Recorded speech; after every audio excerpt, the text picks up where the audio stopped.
Hello बच्चों, let's see the question. In periodic abstinence method, coitus avoid from option A days 5 to 10, option B 10 to 17 days, option C days 20 to 25, and option D days 15-20.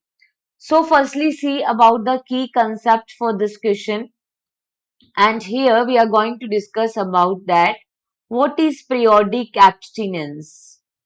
तो देखो periodic abstinence क्या है. So periodic abstinence is a naturally contraceptive method. ये एक natural barrier method बोल दो या natural contraceptive method होता है.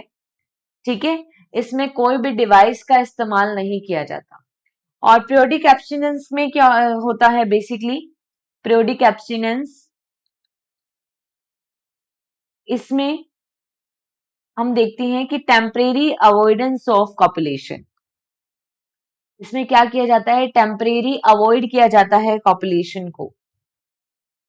Avoidance of copulation.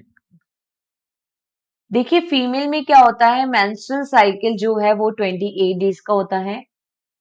Menstrual cycle 28 days का होता है फीमेल में.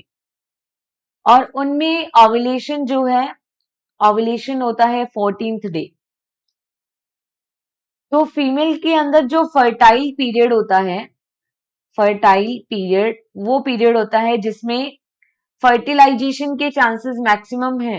ठीक है, फर्टाइल पीरियड जो है वो 10 to 17 डेज का होता है. और ये हाईली रिस्क पीरियड है फीमेल की प्रेगनेंसी का. 10 to 17 डेज का जो पीरियड है ये फर्टाइल पीरियड है. और इस टाइम क्या होता है, बहुत चांसेस रहते हैं प्रेगनेंसी के. इफ कॉपुलेशन अकर, और copulation we can say coitus in these days, so high chances of pregnancy.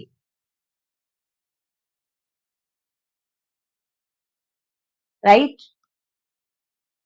अगर इन डेज के अंदर कॉपुलेशन को अवॉइड किया जाए तो प्रेगनेंसी नहीं होगी. ठीक है, तो पीरियोडिक एब्स्टिनेंस क्या होता है, एक टेम्परेरी अवॉइडेंस होता है कॉपुलेशन का 10 to 17 डेज का, बिकॉज ये फर्टाइल पीरियड है, रिस्क पीरियड होता है. तो यहाँ पे देखो डेज 5 to 10 नहीं होता, क्योंकि अर्ली 5 डेज तो मेंस्ट्रुअल साइकिल का जो फेज होता है वो मेंस्ट्रुअल फेज है, जिसे ब्लीडिंग फेज भी कहते हैं. तो उस समय तो हार्मोन लेवल डाउन होता है.